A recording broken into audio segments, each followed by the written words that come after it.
them for sure are the chariot races, because when you look at the size of the building, everybody can agree that this Colosseum is not big enough for chariots. By the way, here we had busy days. In the morning time we had the games with animals. They could be man versus a beast, and also we had beast versus a beast. During the lunchtime we had gladiator games. In the evening time, the criminal executions. The Romans were crazy about the games with animals. The reason is simple. They were here to see animals that they never saw before. The very big problem was the transportation of the animals. The transportation was done only by boat. As you know, the lions are only in Africa, the tigers are only in Asia. It's really a long way to go. No more than 20% of the animals get here alive. Lunchtime, gladiator games, man versus a man, lady versus a lady, or team games. A team were 10 people, and as we know, never more than 2 teams at the same time. So never more than 20 fighters on the stage. When the gladiators came in, said to the emperor, "Hail Caesar, we who are about to die salute you." If the position of the thumb of the gladiators was this one, we know that they were professionals, and they had the games to the death. It was this one. They were in training, and they started the games with a cup. The winners, professionals. Talk about professionals. Even if they were planning to end the games to death, the percentage of the people killed was 20, because at the end of the games, we had the votations. Don't kill it was thumb in, kill it was thumb down. During the games, we had only winners and losers, and the median life was 10 fights in 3 years.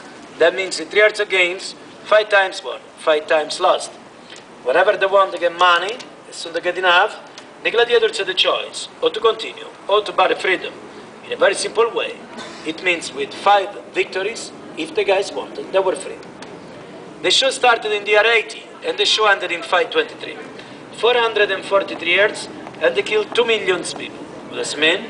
5,000 people killed every year. Problem, they had a lot of dead bodies, no ashes, so, but they buried them out of the walls of Rome. We don't have tombs of gladiators.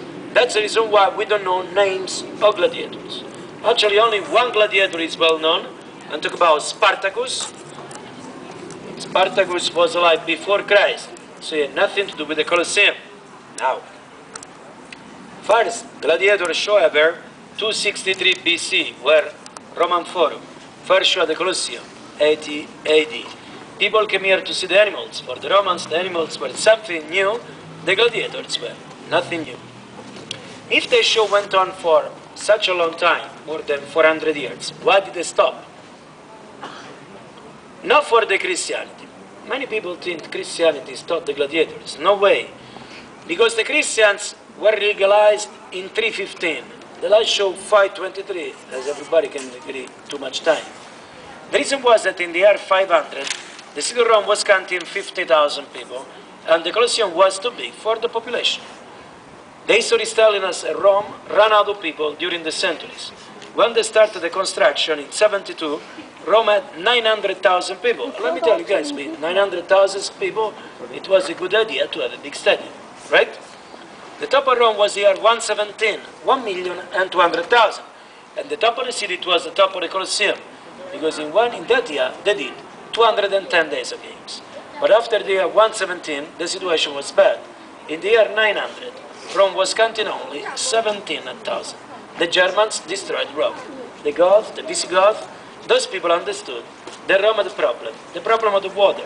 Everybody knows water means life. In the ancient time, the water came to Rome only from the aqueducts, and there were 11. Anytime the barbarians sacked the city, they cut all the aqueducts. People had to drink. Where did they go to drink? Down to the river. Problem, that water is not drinkable. People still drank it, but then a lot of diseases. People didn't feel comfortable to be here. People left. No people in Rome, no games at the Colosseum. Got it? That's the original height of the building, in feet 150. The arena used to go all the way around the same height until the year 1349. The city had a terrible earthquake at the site collapsed. Interesting to see at the top, white blocks, the skeleton. Everybody can see also that on top of the white blocks, there was a plaster done in bricks. You see there are bricks missing to the top. What did happen? In the year 217, the Colosseum went on fire and they lost some of the plaster. Why did they fix it? Simple reason, for the Romans, this stadium had to be nice from the outside, not from the inside. Well, honestly talking, everybody can agree that the Colosseum is much nicer outside. If you compare the materials outside, what do we see? Limestone. Inside you can see bricks, right? As you know, the bricks are cheaper than the stones. Yep. Talk about bricks, 25% of them are reconstruction. The reconstruction is 200 years old. You can see, look up there. There are bricks, lighter color and darker color. All the light brick color are not original. You see what I mean? The steps that we did to come up are not originals. The one over here are original. The Romans were short, are really very dynamic people. Don't you agree? Yeah? Let's see somebody. You. Today.